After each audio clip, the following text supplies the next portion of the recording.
Next breakout candidate is going to be Charles Cross. Charles Cross is a guy that kind of been knocked on a bit this offseason from some Seahawks fans at times on their outlook of him in his last year that he had here with Seattle. And we've got to remember with him is that week 1, he has the dreaded turf toe injury.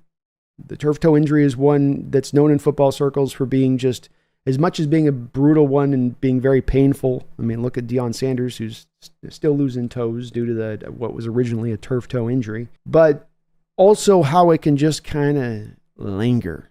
Also, see Deion Sanders, where you still got this thing lingering after all these years. It can just kind of linger. And a guy might come back onto the football field, especially like a lineman that doesn't have to cut like receivers, but that toe's still going to probably affect you.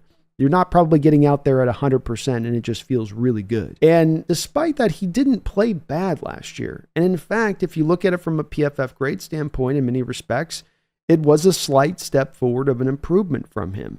Was he a slight bit worse in run blocking? Yeah. Was he a slight bit better in pass blocking? Yeah. Overall, maybe a little bit. Certainly, he's not showing you maybe the elite level of play that you're hoping to find for a guy that was a top 10 pick. But I reckon to guess that his grades in both of these respects are going to outpace both of the other 2 first-round tackles that were taken ahead of him in that first round, in Evan Neal and Ikinawu. I can't say that guy's name.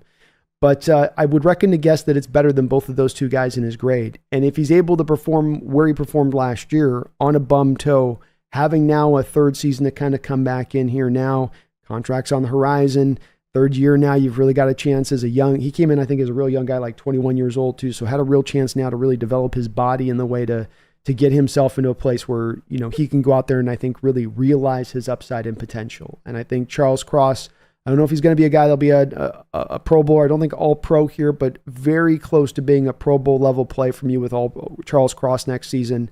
Another guy like Oluwatimi, when you look at this offensive line, and part of my outlook for him is that you're bringing in an offensive scheme that fits to this guy and what he does at almost a pure level.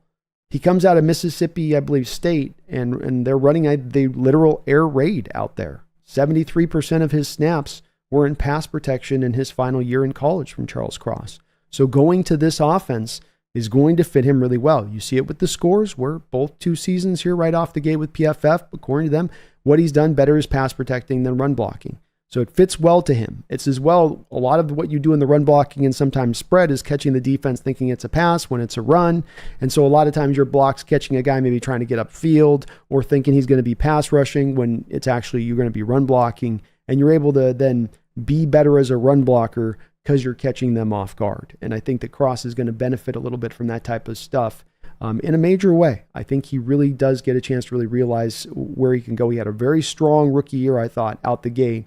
And last year wasn't quite as bad to me as people paint it to be. It was just a marginal step forward, but it was a step forward of improvement. He was a really young player coming out in that draft. And so I think there's a lot of reason to believe that this will continue to go forward here. This will get better as we go forward here with it.